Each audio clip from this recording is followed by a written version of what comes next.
Avec Elisa, nous sommes toujours devant la ferme des Tuileries, ce lieu d'élevage industriel de volailles. Je voudrais en profiter pour aborder une autre cruauté qui m'a énormément choqué et qui s'est déroulée sous nos yeux pendant la pandémie, pendant la guerre en Ukraine. Et je pense qu'on n'y a pas assez prêté attention. En l'espace de moins de 3 mois,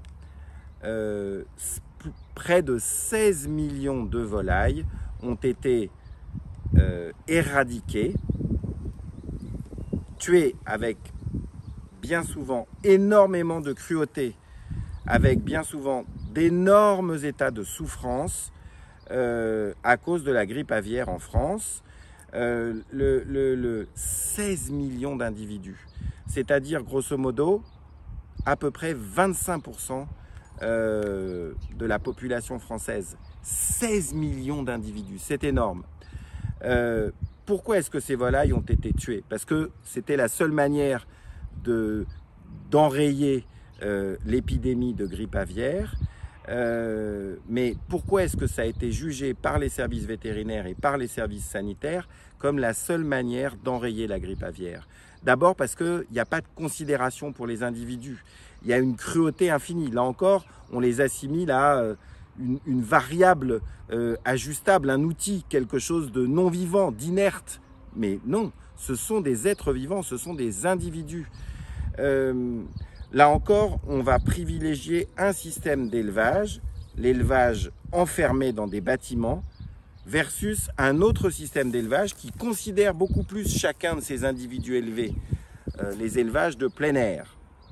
Donc l'État français a marqué, à l'occasion de toutes ces mesures sanitaires prises pour lutter contre la grippe aviaire, sa cruauté totale, son absence totale de considération pour les animaux, des choix d'un autre âge et a consacré une souffrance extrême chez de nombreux éleveurs. Et encore une fois, l'État français crée un vrai schisme entre ceux qui élèvent avec considération les animaux, ceux qui leur offrent, quand il s'agit de volailles, des conditions de plein air, des conditions, dans la mesure du possible, de vie bonne tout au long de leur vie, versus ceux qui leur offrent jamais de conditions de vie bonne, qui favorisent la propagation et la contagiosité de toutes les maladies infectieuses en élevant dans des bâtiments clos et fermés.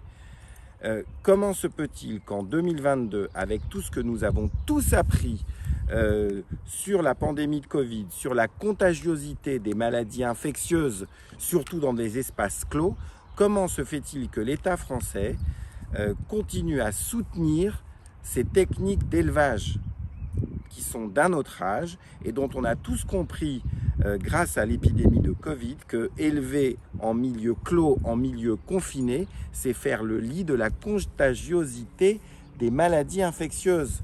Donc comment se peut-il que l'État français continue à cautionner tout ça? Il faut vite que ça change. La seule manière pour que ça change, c'est de donner vos voix à un candidat du parti animaliste qui s'arrangera pour que le paradigme change pendant cette mandature, en 5 ans.